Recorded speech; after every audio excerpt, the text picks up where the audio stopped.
Today, we're diving into one of the most intense and honestly bittersweet moments of leadership transition you'll ever find. It's a story about a leader's final speech, passing the torch to a successor, and then a shocking prophecy that basically says it's all going to end in failure. So, yeah, let's get into it. It all kicks off with this incredibly vulnerable and direct statement from Moses himself. He's not being pushed out, there's no coup, he's just laying it all out there. After a whole lifetime of leading, he's saying, "My time is done." This isn't just about his age, it's setting the stage for a nation that's about to face a massive identity crisis. And just to let that number sink in, 120 years. He spent 40 of those years, an entire generation, leading this nation through the desert. For most of these people, he's the only leader they have ever known. And now, right on the doorstep of the Promised Land, he's stepping aside. So you have to picture this scene. Moses is up there talking to the entire nation. They're all gathered at the edge of their destiny, looking at the land they've dreamed about for decades. But then he drops the bomb. He can't go with them. He's been forbidden to enter. So this isn't just a simple farewell speech. It's a moment of profound uncertainty. But Moses doesn't dwell on his own fate, not for a second. His first move is to reassure the people. He makes it crystal clear that even though he is leaving, their real guide isn't going anywhere. The mission is bigger than him. It's bigger than any single person. And it will continue. And that brings us to the formal handover. This isn't done behind closed doors. It's a huge public moment where Moses officially passes the leadership mantle to his longtime protege, Joshua. This is the key phrase. This is the core of his message to Joshua, and the fact that he says it in front of everyone is so important. It's not just a private pep talk, it's a public endorsement. He's telling the whole nation, this is your guy now, he's got what it takes. And look at this. Moses doesn't just say good luck. He gives Joshua this incredible set of promises. It's like a leadership survival kit. He's saying God will be with you, he will go before you, he will never leave you. And then he gives these direct commands. Don't be afraid. Don't be discouraged. He's tackling the fear and self-doubt head on. And just in case you thought this was just Moses being a good mentor, nope.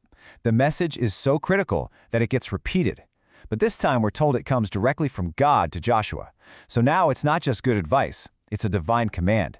The succession is officially sealed from the highest authority. Okay, so the new leader is in place. Job done, right? Not even close.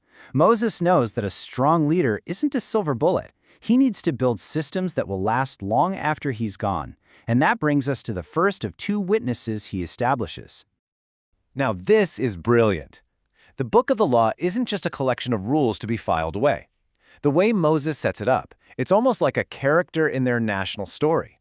It's a silent, permanent witness that will sit right at the heart of their society, right next to the Ark of the Covenant, basically ready to testify against them if they ever go off the rails.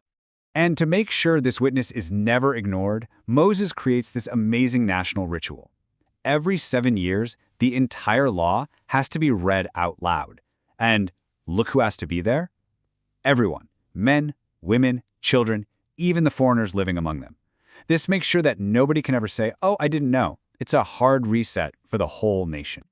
All right, so the succession is handled, the law is in place. As a witness, everything seems perfectly set up for success. And this is where the story takes an absolutely brutal turn.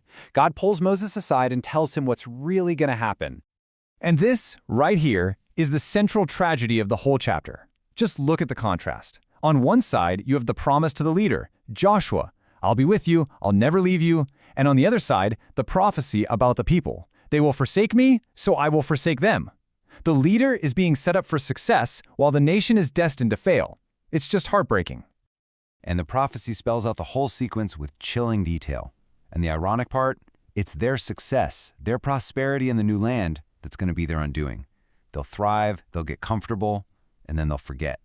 And that forgetting leads to turning to other gods, which leads to breaking the covenant, which leads directly to disaster. It's a tragic, predictable cycle. So, what on earth do you do when you're told that your people's failure is inevitable? Well, faced with this grim reality, God gives Moses one last tool. If the book of the law was the legal witness, this next one is the cultural witness. He's told to write a song. A song. Why? Well, think about it. You can ignore a book, but a song gets stuck in your head. It gets passed down from parents to children. It becomes part of the culture. The idea is that centuries later, when all the disasters hit, this song will bubble up from their own memory and tell them exactly why it's all happening. It becomes a witness they can't escape. So this is Moses' final gambit. He leaves behind this two-pronged strategy. You've got the book of the law, the objective legal witness, and then you have the song, the subjective cultural one. One appeals to the mind, the other to the heart. Both are designed to stand as a testament to the truth long after he's gone. And just so we're clear that Moses isn't some naive optimist, he confirms the whole prophecy with his own gut-wrenching assessment. After 40 years with these people, he knows them inside and out. He says, "I know how rebellious you are now. Imagine what you'll be like when I'm gone." For him, this isn't a surprise. It's a tragic confirmation of what he's seen his whole life. And that just leaves us with this huge, thought-provoking question. Moses literally does everything a leader is supposed to do. He prepares a successor. He sets up systems for accountability. He tells them the hard truth. And he does it all knowing that in the end, it's not going to be enough.